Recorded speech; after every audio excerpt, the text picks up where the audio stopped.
Well, it's nice to meet you all. Like Deb said, my name's Bridget, and I'm a pharmacist, and I teach pharmacy school. So I've been at MCVVCU for over 14 years. Yeah, and I also practice in the endocrinology clinic, and I've been there for the past 14 years. So it's been a lot of fun, and I love working with patients with diabetes, and I'm just glad to be here with you all today. And so I want to make this focused on what you all want to talk about. This is a session primarily to learn about your medicines and really how to make the best use out of your medicines and how to get the most out of your medicines. And certainly if you're having any problems with your medicines, we can talk about that too, or any concerns and questions. So I thought we might do first is if you wouldn't mind sharing, for those of you who wouldn't mind sharing what medicines you're on, I just want to make a list of the medicines that people are on in the room, and we can talk about perhaps how they work, and maybe we can start off with a conversation that way, but we'll also sort of make a list of maybe some general things that you all want to make sure we talk about before we leave. How does that sound? Good game plan? Okay. All right, so anyone? Metformin. Extended release. Oh, extended release, okay. How many other people are on metformin? I'm on metformin. I am also, except I don't know about the extended. Okay, it might be the immediate release maybe. Combo. If it's the ER or the XR, those are sort of extended release. Okay, so there's immediate release and extended release. So we'll talk about that. Okay, Good. well, mine is ER. Isn't that extended? Yep, Okay. yep. ER and XR are an extended release formulations. Yeah, we'll talk about that. Good. All right, what else do we have? Genumet. Okay, and that's a combination pill. So it has 2 pills in one. Januvia is half the medicine, and the metformin is the other part of that one. Good. Okay. I take Lantus. Lantus insulin. Okay. And Glargine is the other name, that long-acting, once-a-day insulin. Amaryl. Emeril. Yeah. You take that too? Glimepiride. Okay. I take glipizide only if I'm going to eat a high carb diet, half a tab. Okay. But 30 minutes before. Okay. Do you take it every day or only if you're going to eat? I was only supposed to take it once a day at most. But since I've been on the Lantus, I haven't taken it hardly any. Okay. Okay. So you have Lantus and glipizide. Okay. And these two follow the same family of medicines. Others that we haven't mentioned? Any kind of medicine? For diabetes, yeah, for your blood sugars. So, And we can talk about your other ones too later if you're interested. Glimepiride? All right, we've got 2 people on that one. The Amaryl is the other name. Oh, you just didn't spell it right. Oh, you're right, I didn't spell it right. Thank you. My gosh, my students would be horrified. Oh my gosh. Glimepiride. Oh my gosh, my students would make fun of me, right? Did I spell that right? Yeah. I didn't know what it was at first. Okay. Thank you. There you go. All right. Thank you. I take Lantus as well. And you take Lantus, good. Any others that we're missing? Okay. All right, well, great. And so diabetes is really, the medicines that have come out for diabetes has been really exciting over the last couple of years. For a long time, we only had a few medicines. In the last couple of years, there's been this explosion of medicines. And so it's pretty cool. A lot of researchers are trying to find medicines that work to help bring the blood sugar down, and not only bring blood sugar down, but some of these medicines do other good things as well. Like have effects on appetite or weight or cholesterol. So some medicines have properties other than just bringing down blood sugar. So what I wanted to kind of draw your attention to is this diagram, and we'll kind of talk about your medicines within the context of this. But I think the neat thing about this diagram is that it shows hyperglycemia, as you know, is another term for high blood sugar. And there's a lot of different things that can cause high blood sugar, right? So, in people who have diabetes. So you all know the gut up top. So the carbohydrates that we consume can lead to high blood sugar, right? You have been learning about that and know about that. And then there's some other things with diabetes, as you know. The pancreas that makes insulin, and we know that insulin is like a key. Have you ever heard this analogy before? If this is a cell, I like to use this analogy, and the goal is to get sugar into the cell, right? So you, oh, someone used a car analogy? Yeah, doctor. Okay. Somebody else did the key. Okay, we'll do another one, the key and lock method. But I can never draw a key that looks like a fish. But this is a key. And you can think of that as insulin. And the goal is for sugar to get into the cell so the cell can use it for energy. And insulin's like a key that opens the door to allow sugar to go into the cell for it to be used as energy. And so some people have type 1 diabetes, you've learned about that, and they don't make any insulin, so they don't have keys at all. So we have to give them insulin in order for them to survive, in order for the sugar to be able to go into the cell. Now, I think most of you all have type 2 diabetes. Do all of you have type 2 diabetes? So people with type 2 diabetes, generally you make insulin, so you have the keys, but sometimes the keys don't work as well because of resistance. And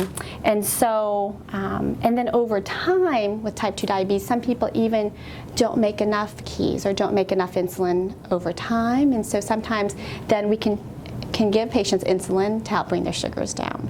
So there's a lot of different ways to make the insulin work better in patients who have type 2 diabetes. But again, these keys can open the door to allow sugar to go into the cell and be used for energy. And as you know, sometimes when the blood sugar is high, people feel really run down, they feel tired. They may pee a lot, may pee in the middle of the night, and so insulin's really helpful, or drugs that make that insulin work better are very helpful for that. So this just reminds us that over time that our pancreas, that organ in our body that makes insulin, may not make as much insulin over time, and that leads to high blood sugars. Then there's some other things here too in this chart, like the liver. So we know that blood sugar comes from certainly what we eat, but the liver, our liver makes blood sugar too. And it's especially active while we sleep. So the liver can make sugar. So we have some medicines that actually work on the liver to decrease it from making so much blood sugar. So one of those medicines, does anyone want to take a guess? Yeah. Oh, yes. Excellent. So metformin, one of its mechanisms is that exactly, it decreases the liver's ability to make as much blood sugar. Okay, so that's one way it works. The other way metformin works is that it actually makes insulin work better. It kind of increases sensitivity of this lock to the insulin, to the keys. So by increasing insulin sensitivity, it makes the keys work better. Okay, so metformin kind of does both of those things. Makes the keys work better, and then it decreases your body's production of insulin, or I'm sorry, blood sugar. And metformin's a very good drug. It does a lot of good things. It not only brings your blood sugar down, it sometimes helps people stay at their weight. And in some instances, some people lose weight being on metformin. So it's kind of one of our first-line drugs if people can tolerate it. Some people get diarrhea and upset stomach with it when they first start. Did you all have that? Yes. You did? Do you still have it? Yeah. Yes. She took me off of it. Oh, she took you off it because of it. Okay. Yeah, so sometimes, in general, if it's not too bad and people can stick with it, it tends to get better. But in some patients, it never gets better, and they may have to take themselves off of it. But some things we can do if you are having diarrhea or upset stomach to try to prevent that is taking it with food is often very helpful to prevent, hopefully, those effects. Sometimes what we do too is if the dose was increased too fast, or we may have to just increase it very slowly in you, and then sometimes your body tolerates it if we kind of go up more slowly.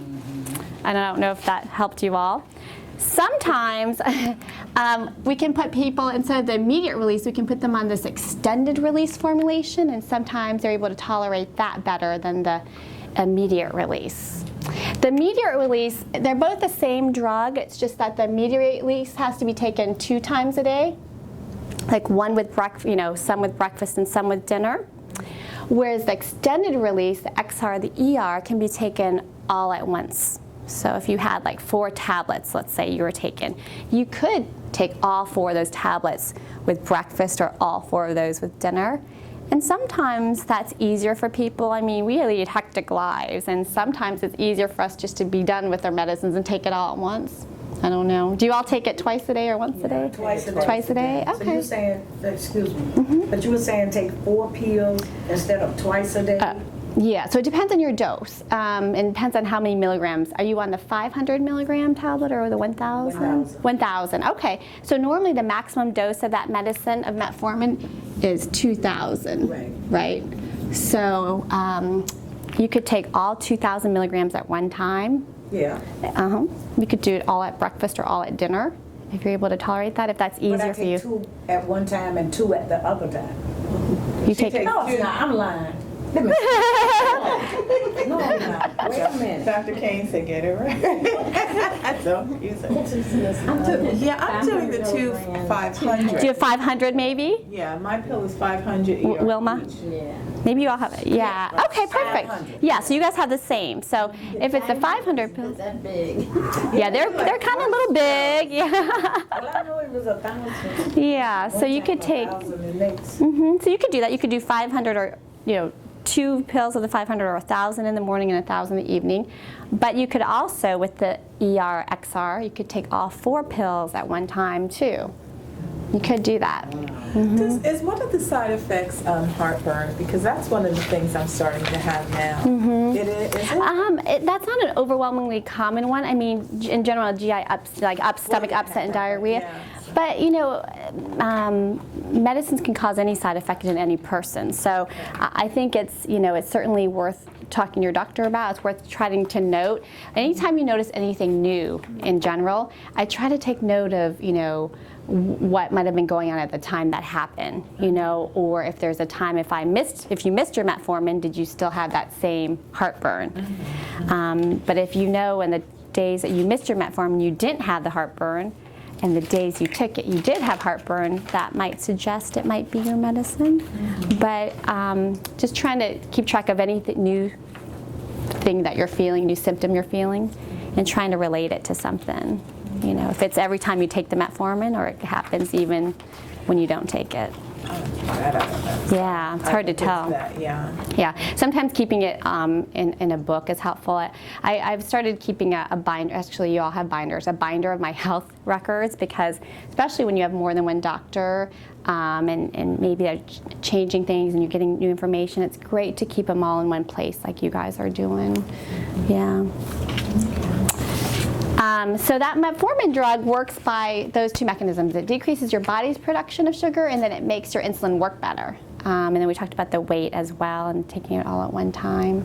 And that lasts all day and all night if you were to take Yeah. 2.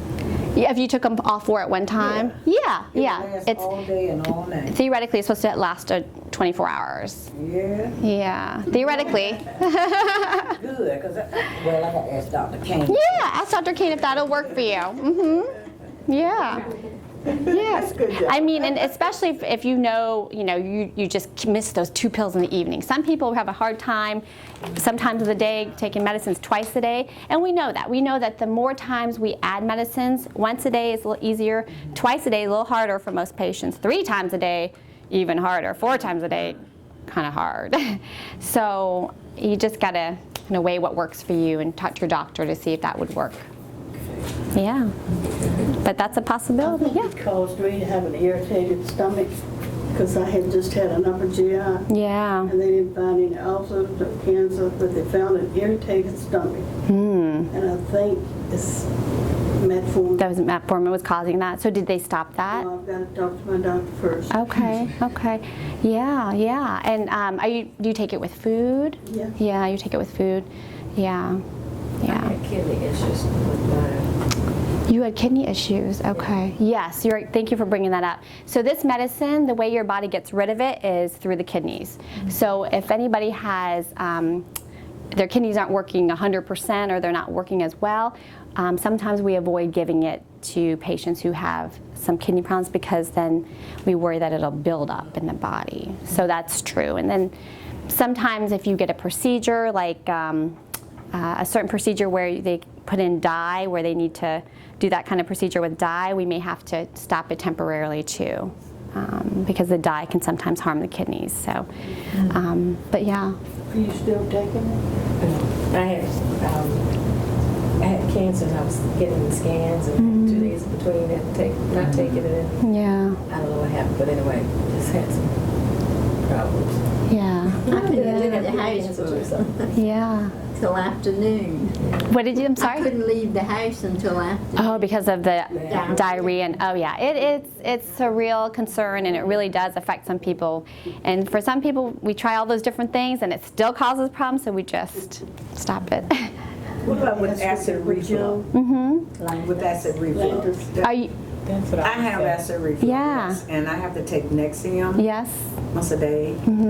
And there's all he said from my last scan that I had a hernia leading from my esophagus to my stomach.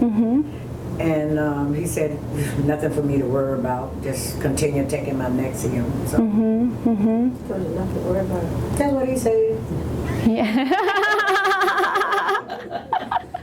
Did that work? I'm saying, you know, that is whatever. He Yeah. has to take it out now. Yeah. That's what he said. Yeah. And so I'm sorry, was your question is the metformin okay to take or? Yeah, I mean, yeah. That's what I'm saying. Yeah. Yeah. Because then the last time I went to him, he did a scan of my whole stomach because I was telling him my brother had stomach cancer, and I said I want you to scan my stomach because something is wrong, and I knew it was just you know me being thinking about him and that he has Yeah. it. So he just recently did the scan of my stomach. He's supposed to be sending it to you too, and I was just wondering Yeah. with that metformin if there's ulcers, because I had ulcers at one time. Yeah, yeah. Well, metformin typically isn't one of, there are some medicines like medicines that use for osteoporosis, like alendronate Fosamax, I don't know if you've heard of those, where we know that it can cause sort of, we call them erosions, but sort of irritate the food tube, and you really have to drink a lot of water. But metformin typically isn't known to sort of irritate your food tube, but if you're experiencing that consistently with the drug, I would talk to your doctor about it. But No, I'm not experiencing Yeah. any difficulties, but I want to know if anything going on Yeah. can cause anything to go on. yeah, Whatever, you know. yeah, I haven't read that it's linked to that. But in general, I think sometimes we're in such a hurry. Sometimes we take our medicines and then like a sip of water. You know, it is good if you're not water restricted for any reason. It is generally good to make sure that you wash your medicines down with a good amount of water, because sometimes we go and then we're off. You know, so yeah. So just one thing. I just think that's a good practice with your medicines in general. Yeah. Good question. All right. Good. Any other questions? Those are good. I was just saying that since I've been on the Lantus, Yeah. I haven't had the stomach irritations and the diarrhea as much. Yeah. It's been much nicer. Yes. I don't have the highs and the lows. Yeah. Yeah. So at one time, metformin and glipizide. Yes. Yeah. So now you're just on the Lantus, and insulin works very well. I mean, it's to bring those blood sugars down. Yeah. So we'll talk about that. This, I don't know, because you just mentioned, this might be premature, maybe you're going to talk about this, but what is there a value in having insulin versus metformin, or is there a hierarchy? Or? Yeah, no, that's a good question. They both work very well to bring down blood sugars. Sometimes earlier on in diabetes, if metformin can control the blood sugars, then some people will prefer they'll want to be on a pill. Other people will say insulin's fine, and insulin works very well. So it's sort of a decision with you and your doctor. But early on in diabetes, usually I think if the oral medicines are working well to keep the blood sugar down, that'll usually be the route that you and your doctors take usually. But insulin works very well, and sometimes I think we wait too long to start insulin because it works so well. So, but generally it's kind of our, Yeah, some people find it easy, and then some people get very, everyone has different opinions about insulin. But it is, I I mean, didn't want to get on it myself. yeah, He was, oh, you don't want to get on insulin. That's the guy. I said, oh, no, I don't want that. yeah. But how do you guys feel about it now? It's better. Yeah, That's wonderful. yeah. That's what a lot of my patients say too. Some of them were very worried about sort of what insulin might, cause, or feeling the needle, but a lot of them say exactly what you two say, that I don't even feel it when I inject it. It brings down my blood sugars. I don't have some of the diarrhea, or so it's absorbed fast because you're sticking it in, but it's just some of that. Oh, it's so little. yeah. I had a little pencil thing. Yeah. A pencil thing that just. Oh, you have down. The needle. I mean the pen. Insulin pen. Yeah. Victoza, that's what you were using. Oh, Were you using Victoza? Victoza isn't it? It's just like the Victoza does come in a pen. You're right, and it's a different class, different family of medicines. It's in the needle and stuff, Oh, draw it out. Yeah. Oh. Yeah. It was combat meds. I didn't bother him. That's nothing. But they make, I mean, it's amazing now the way that they've engineered insulin needles, whether it's the pen or the needle. I mean, they've coated it with silicone. The needles are very thin, so people don't feel it. The technology, although it may not be apparent to our eye, there's really good technology so that it really doesn't, people don't feel it. And it's convenient for some patients because they can carry it in a pen and put it in their purse, and short needles, and so it's changed a lot. Yeah. And sometimes if it's real high, like you would go to the emergency room, they would probably just give you straight insulin anyway to bring it down. Yeah, that's a very good point. Right? Yeah, that's a very good point. And yes, true. When blood sugars are very high, insulin works the best to bring down sugars quickly. And especially when people are newly diagnosed with diabetes, if their blood sugars are very high, sometimes the pills don't work very well. And so sometimes we get patients started on insulin, and it can bring the sugars down. Sometimes we can then switch them to pills, and then they can work once the sugars have come down. So you're right, when the sugars are really high, we often use insulin. Well, what's the threshold for really high?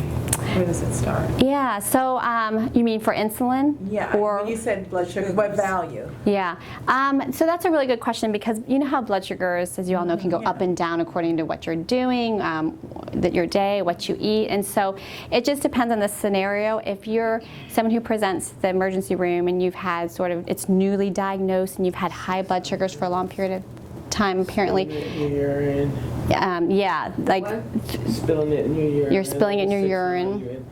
Oh, 6, okay, because when I first was Me, diagnosed, I had 300. that's what but mine they just was. gave me pills. yeah, I think it depends on your scenario, yeah, and how long My you've eyes been were high. affected too. Oh, okay. So if I would have went, I didn't go. I went to my doctor's office, but they said if I probably would have went to the emergency room, they probably would have started me on insulin. My doctor at the time. At It wasn't her. 600, yeah. Yeah. Mine wasn't you at the Yeah. time. Yeah. Disclaimer. And in general, that you brought up a good point. You shouldn't have sugar in your urine, technically, right? But if once the sugar in your blood is higher, like above 160 or so, 180, then it starts to spill it in your urine. So we start to see it in your urine. Yeah. So great question. So we've talked a little bit about metformin. Any other questions about metformin people had? So the other drug we might want to talk about are these drugs, right? Some of you are on Amaryl or glimepiride or glipizide. And those, we know a lot about those drugs because those drugs have been around for a while. Those are called sulfonylureas. And the way those drugs work, if you look in the top left-hand corner, sulfonylureas, that's the class of family of medicines that those drugs are in. And the way those drugs work is that, you know how we were saying over time that our bodies, our pancreas is the organ that makes insulin, right? So in people who have type 2 diabetes, their pancreas may not be making enough insulin to keep their blood sugars level. And so the way these Amaryl and glipizide work is that they stimulate your pancreas to make more insulin. Yeah, and so they work, when you make more insulin, the insulin will help bring the blood sugars down. So, but what is one thing we need to remember or think about if the pancreas is once we swallow the pill and the yes, yes, because what can happen if You bottom out. yes. So in some patients, if they skip meals, sometimes they find themselves getting low, their blood sugar is getting low because they swallow the pill, their pancreas is making insulin, and then if they forget to eat, sometimes they go low. So in patients who are taking sulfonylureas, we do make sure that they know that their blood sugar could go low if they forget to eat, or what else typically could cause low blood sugars. Typically? Oh, exercise. Yeah, like when you're more active on a certain day, you may find your blood sugars go low. And so, so it's just something to be aware of. My mom was put on a sulfonylurea, this was last year, and she didn't remember being told that her blood sugars could go low, and she was feeling shaky and sweaty and really just weak, and she didn't know what was happening. You know, she had never been on this medicine before. She had been on metformin. Now, metformin by itself, would you expect it to cause low blood sugars? No. No, because metformin. It increases the glucose. Yeah, It increases glucose production. Yeah, it decreases glucose production, right? Oh, that's right. Yeah, you're right though. But it doesn't increase insulin. Right. So metformin by itself doesn't tend to cause low blood sugars. And she was used to being on that. So when she was put on this, she wasn't used to that. So it's just something to think about. And it's always important that we make sure patients know how to manage low blood sugars appropriately, right? In case that happens. Yeah. Will the metformin cause your kidneys to go bad? Great question. So metformin doesn't cause kidney damage, but the reason why we worry about it with kidney problems is that metformin, the body gets rid of metformin through the kidneys. So if someone has kidney problems, we worry that it'll build up in their body and cause problems. The biggest problem we're concerned about is something called lactic acidosis. And so we don't give it to anybody who has moderate to severe kidney problems. But it doesn't cause kidney problems that we know of. It doesn't. Doesn't. My niece said metformin caused her kidney problems. But I tend to think it's her diabetic condition caused the kidney problem. Yeah, no, that's true too, right?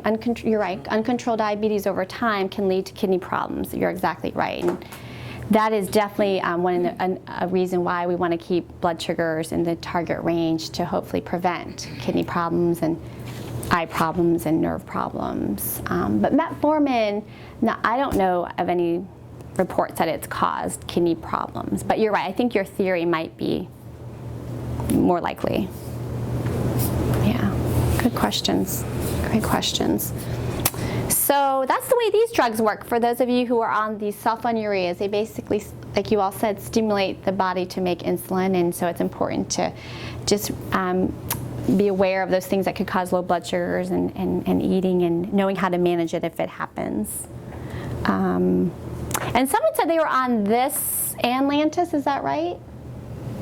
Or Glipizide and Atlantis. But only if I know I'm going to eat a high carb diet. Am I supposed to take the glipizide? Okay, okay. Have to get a tablet 30 minutes before I eat. Okay, gotcha. Okay. Any questions about these sulfonylureas? Okay, so we covered metformin, we covered the sulfonylureas. Should we talk about the Janumet a little bit? Yeah. That's the one and what was your name? I'm sorry. Diane. Diane. Nice to meet you, Diane. So Janumet, like you had said, it's a combination of 2 pills, so it definitely has the metformin part, right? So the other part, Januvia, is in a family of medicines called DPP, this is a long name, 4 inhibitors. Does that sound technical? So Januvia, and the other name is sitagliptin, right? All drugs have 2 names, brand and generic, is in this family of medicines called DPP4 inhibitor. In the last couple of years that has hit the market, and it's been a nice addition to our medicines. Has very little side effects in most patients. And the way this drug works is it has kind of 2 main mechanisms. One is that Remember, the pancreas secretes insulin. Okay. So one way this drug works is that it stimulates the pancreas to make more insulin. But it's different from sulfonylureas because what's cool about this drug, Januvia, which is a DPP-4 inhibitor, is that once the blood sugar falls towards normal, it turns off its secretion of insulin. Isn't that smart? Yeah. So then what do you prevent if it does that? You drop Yeah, low blood sugar. yeah, you can prevent your blood sugars from going too low, right? So it stimulates the pancreas to make more insulin to bring the blood sugars down, but it stops before it goes too low. So it's different from the sulfonylureas, right? Which aren't as smart. They're still a good drug, but they don't have this ability to stop its production of insulin. So that's kind of interesting, huh? The other way this drug works is that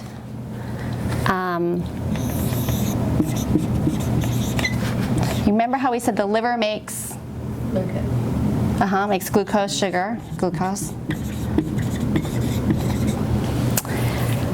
And we said metformin inhibits that process. Well, the pancreas makes this substance called glucagon. And this glucagon tells the liver to make glucose. And so the other mechanism for this DPP-4 inhibitor is that it decreases the pancreas from making too much glucagon. So if you make less glucagon, then you'll make less sugar from your liver. Right? Yeah, so at the end of the day, the two main mechanisms of Januvia are that it increases insulin secretion until blood sugars fall to normal, and it decreases the liver's production of sugar through this mechanism, through making less glucagon, so you don't stimulate the liver to make sugar. So what side effects does this one have? Good question. So the Januvia part of it really doesn't have that many side effects. It really has almost very little, minimal side effects. So most of the time with the combination of Januvia and metformin, if you are experiencing a side effect, it's maybe the metformin component. Okay, so those are two all in one pill. And in a lot of instances, the combination pills can be really nice for patients because we pay one copay instead of two. And sometimes for just us remembering, we don't have to mess with two different bottles, we can just take one. And sometimes it's cheaper for us to be able to do those combination meds. So that's always something that you can look at too if cost becomes an issue. Sometimes they make two different types of pills together, like a blood pressure medicine and a cholesterol medicine in one pill. So it's worth sort of knowing. I don't know if you all know, each of you has probably a different insurance company, and each insurance company has a list of medicines they'll cover, right? The formulary, we call it. So it's really helpful for you to kind of know that. Sometimes your doctors have that information in the computer and they can tell, but no, Dr. Koehn says no. So I always tell my mom to make sure, you can just call your insurance company, and ask them, how do I find the list of medicines you'll pay for? And they'll say, go to this website. I tell her to print that off and carry that with her. Because at the end of the day, my mom doesn't have a lot of money to throw around, right? She is retired, she's on a fixed income, and medicines are expensive, even though she has insurance, right? So she like most insurance companies, I'm gonna digress a little bit, but sometimes they have this thing called like level 1 or tier 1, tier 2, tier 3, you've all heard of this, right? And so there's certain medicines that are less expensive for her, other medicines that are more expensive for her. And so I actually encourage her to print that list out, and they update it periodically, but not drastically. Right. So if you could get that list and keep it in your binder, that'll help you and your doctor make good decisions in terms of making sure that you get medicines that are not only good for you, what you need it for, but also you can afford, right? Because sometimes a tier 1 medicine may be just as good as a tier 2 for you, right? So it's really helpful because each insurance company is so different if you have that list. Well, Walmart has a list of the medications and price range for them. Yeah. You know, like the 3 tiers that you get up there, it'll let you know. But Humana is the one this will have from us. Yes. That go to Walmart Yeah. and get my prescription there for $2-3. Yeah, you're exactly right. Walmart does have that list of $4 medicines. Yeah. And there are a good number of medicines on that list that you might be on. They have cholesterol medicines on there, they have diabetes medicines, blood pressure medicines, so they do have a pretty good list. So that's another great idea and resource. And I always tell my mom to look at, we always look at that for her, because $4 is much cheaper for her than 10, right? Even 10 or 15. We So. do it once a month, yeah. Did you make a comment about cholesterol and some other type of medicine just a little while ago? Yeah, I was saying that there are a lot of combination pills out there, and so sometimes that's a way to save money. Is some pills, and you can even ask your doctor, are there any ways to combine my pills? And sometimes it's more expensive to combine them, but sometimes it's less expensive. But sometimes they make a cholesterol pill with a blood pressure pill in one. So I always think it's a great idea to just keep an updated medication list. I actually think it's the best idea to just bring your bottles. Does anyone bring their bottles to their appointments? It's a hassle, I know. It's a hassle. I always just encourage my mom and my patients to do that, because just throw them in like a lunch sack, and bring them in. Because especially if you have more than one doctor and prescribing medicines for you, but also your doctor can quickly look at your bottles and see if you need any refills, and if you have enough to last you till your next appointment. Saves you time, and so I just have them put them in a bottle. Put them in a box and bring them in. What about the pump? Is that a last resort? No, not at all. Good question. So some people are on the insulin pump. Yeah, and it's just a pump that there's a little catheter that's inserted right underneath the skin, and insulin, it can be programmed, and so insulin is just infused at a constant rate, a little bit of insulin all day long, and then it can also be programmed to give more insulin if you're about to eat. Right? So pumps, there are patients on insulin pumps, and generally those patients are patients that are checking their blood sugar really frequently and recording and monitoring and whatnot. So. Mm-hmm. Now, is Glucophage the generic, or that's the brand name? Yeah, it's the brand name. You're exactly right, Glucophage. Because that's when I started. Then they started changing that formula.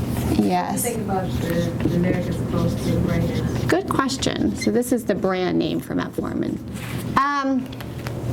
So in order for a drug to get approval from the FDA, from the Food and Drug Administration, to be labeled as a generic, it has to undergo testing and actually prove to the FDA that it has similar properties, that it sort of dissolves in the same way, that it achieves the same similar blood levels and things like that. So they actually have to show, before they can become a generic, that they're similar to the brand name.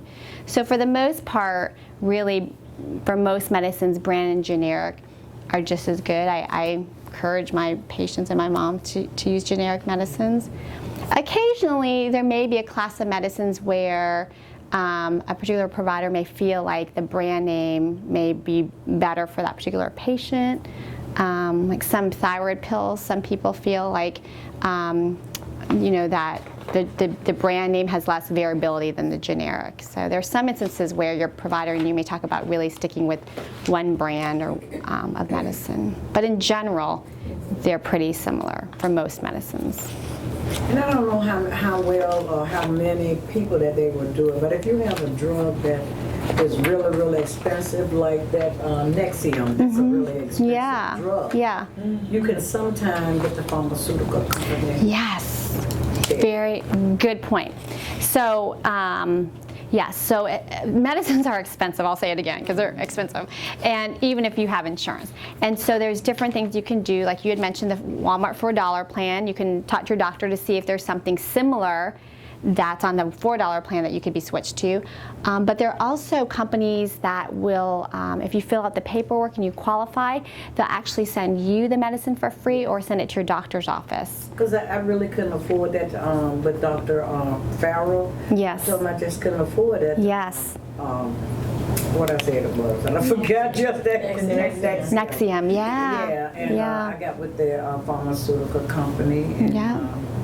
And they ask you questions about just salary and all that Yeah. stuff and whatever. Yeah. Just your doctor approval. Yeah. You know, there it is. And you can go to, there's actually a website that lists all of those drugs and what the criteria are. And so if you want, you can go to www.rxhope.com. And it has like A through Z. And you just click on, the name of your drug, and they only do it for name brand drugs. So once a generic is out, they don't do that anymore. But if there's no generic for it, you can try going here, and you just find your drug A through Z, and then it'll tell you that you'll qualify if you meet these certain criteria that I've used many times. And it's great. I mean, if you qualify, they'll send you the medicine, usually a 90-day supply. CVS has that too for $9.99, but it has to be a 3-month supply. You can get a lot of medicines for that price. Yeah, and that's a good point. Yeah. That's how I get mine, 3 months. Yeah. Get a lot of drugs. Yeah. Yeah, you almost get a little bit of a discount when you get a 3-month supply, right? Either through the Because drugstore. I just got doctor just gave me a prescription for cholesterol, and 1 month was $132, and I started laughing. And I said, well, I usually pay $99.99. They said, well, it has to be 3 months. So then I talked to her, and they faxed it back, and once it was the 3 months. That's so weird. Yes. Then it became $9.99. Yeah, that's the way. Or $11.99. Yes, it's crazy. Isn't that crazy? It's crazy. Yeah. But you have to know. Yeah, yeah. And so it's always good to ask the questions. I mean, anytime cost of your medicines or side effects, I always ask lots of questions because sometimes, it's just information that you didn't have. So Dr. Koehn, write our prescription for 3 months, please. But you're right, even with insurance companies, sometimes, like, let's say your medicine's normally like $45 a month, right? But sometimes if you do mail order and you get 3 months, instead of charging you 45 times 3, they'll charge you like 45 times 2. You know what I mean? And give you a free month sometimes. So you just got to know, you're exactly right. I think that knowledge is power, right? So doing the research, just calling You your... gotta know your insurance company. Yeah, call the pharmacies call the have programs. pharmacy. Yeah, ask your pharmacist, right? How can I save money on my medicines? Ask your doctor. Look on the back of your insurance card. Call your insurance company and ask them about how can you save money on your prescriptions. So knowledge is power, so that's great. You all have great ideas, so you're sharing really good ideas. This is The great. insurance company now, they have it so that if you've had 3 consecutive refills, then they want you to go to mail order. Oh, is that right for your insurance company? Uh-huh. Yeah. Do you like that? How do you feel about that? Didn't want it. Yeah. Yeah. Chester Richmond Public Schools switched over to that. So Okay. we didn't have a Okay. choice. Yeah. Yeah. Yeah. So what do you think about mail order? I mean, I think Does it come some from people something like else? it. works. It does. Yeah, it does. They were, yeah, but It's just that you can't run out and then It's gonna expect take- to yeah. go take a get it. minute. You almost Yeah. have to have like a week or 2 Right, call to ahead of order. time And then to make sure. it comes pretty fast. But I found that with my Centroid, that's a brand name, so I was paying for it. I had a stockpile. And then, they'd say, you got so many days to order it again. Yeah. Automatic refill. Yeah. Yeah. No, they let you know, Call you. Yeah. And the other thing some people sometimes say with mail order is that they want to be able to talk to somebody, like talk to a pharmacist and talk to, and so the mail order companies have to have someone you can talk to. So even though you're not picking it up from a pharmacy or pharmacist, there's still a number that you can talk to a pharmacist on the phone about any problems you're having, or of course your doctor as well. So just you have to ask them, what's the phone number for the pharmacist? I have a question about my medicines. So you can still talk to people. And it did give you a number to call. Yeah. Bridget, I have a question with the mail order Yeah. pharmacist.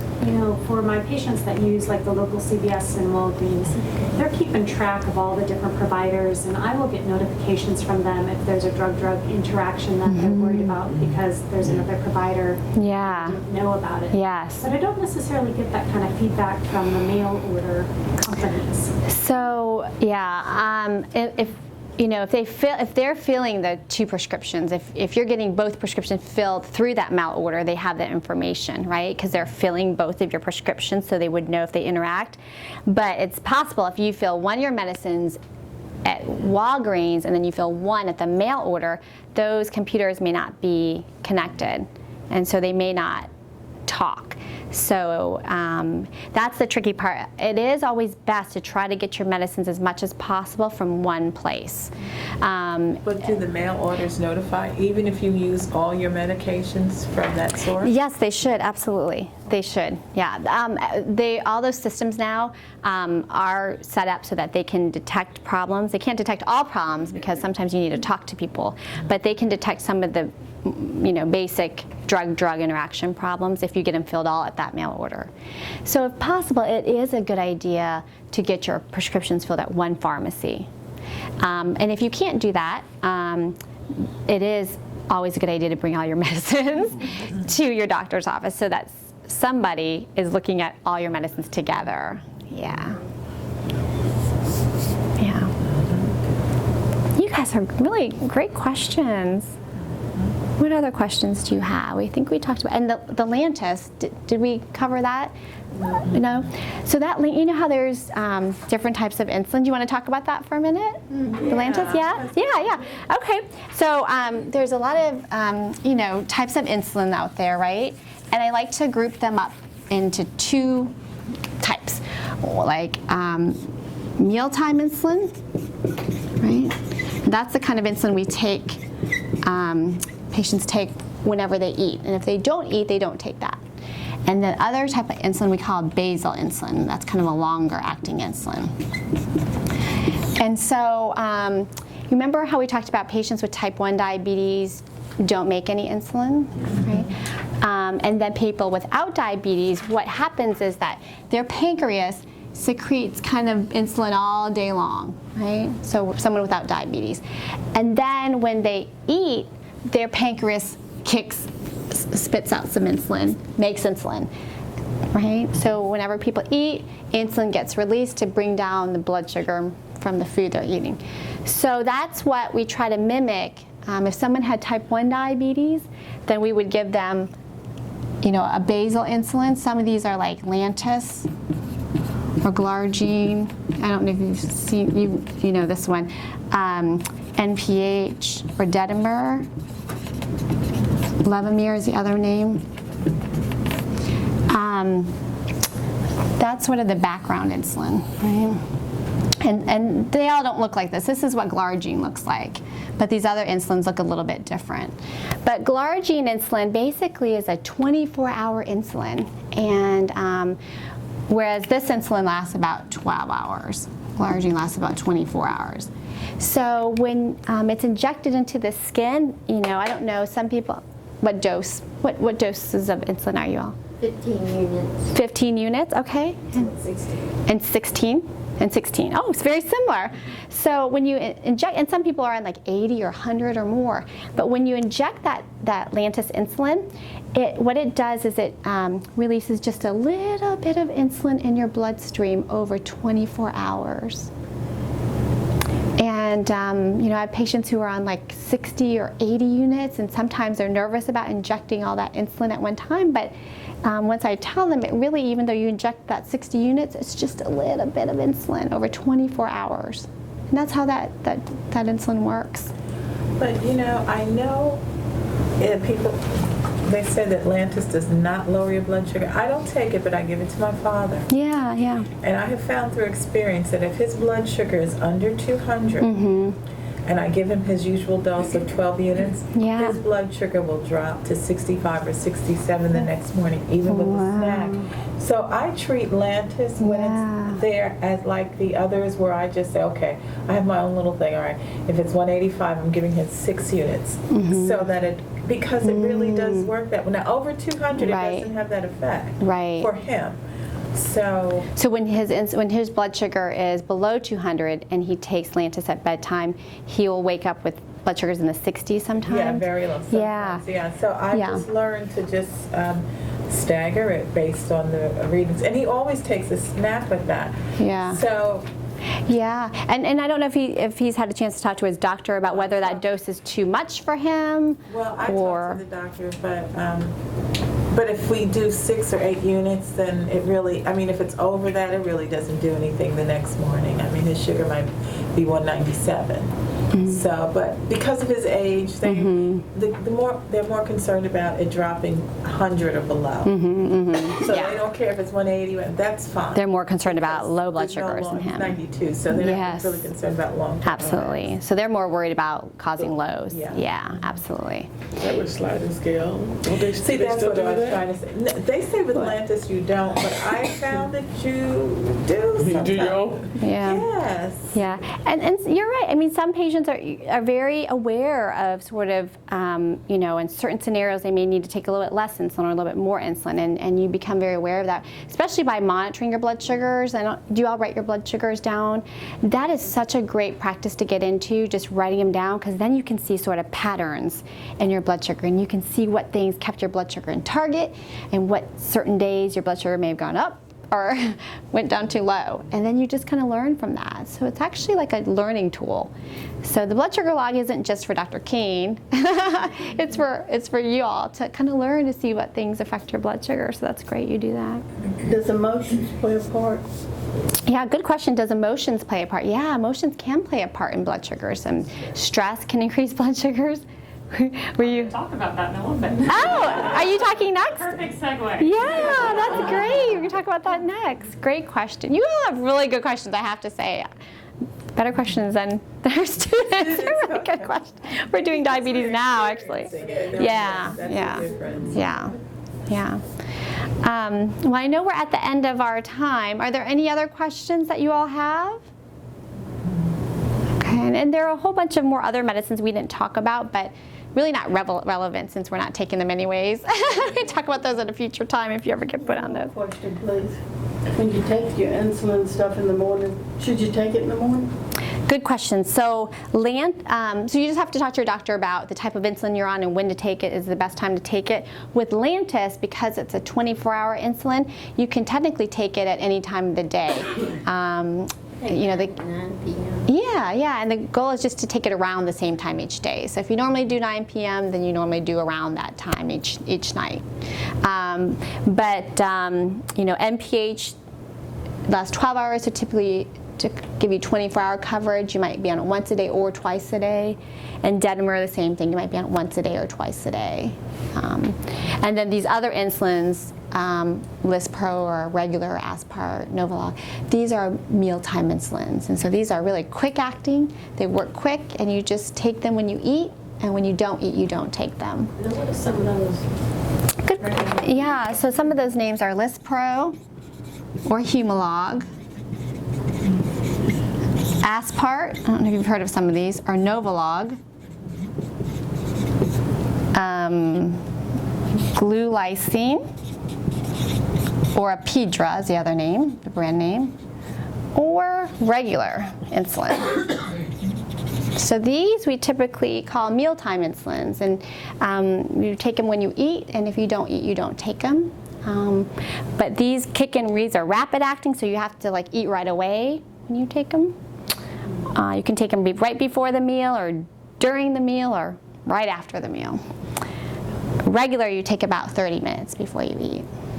And then there's a whole bunch of mixed insulins too, like insulins that mix, NPH with their short acting. So we've got, just like we have mixed pills, we have some insulins that have 2 insulins in the same bottle. And how long does the insulin last before they expire? Very good question. So when an insulin bottle is new or insulin pen is new, you've never used it before, you want to keep that in the refrigerator. Yeah, all new insulin. And then if you keep it in the refrigerator, it'll last until the expiration date on the bottle. It could be like a year from now, but if you keep it in the refrigerator, it's good until the expiration on the bottle. But once you kept it at room temperature, or once you've punctured it or used it, it's good generally for 28 days, most insulins. Thank you. You're welcome. Thank you so much, you all. Thank you. Great being with you guys. Did you work at this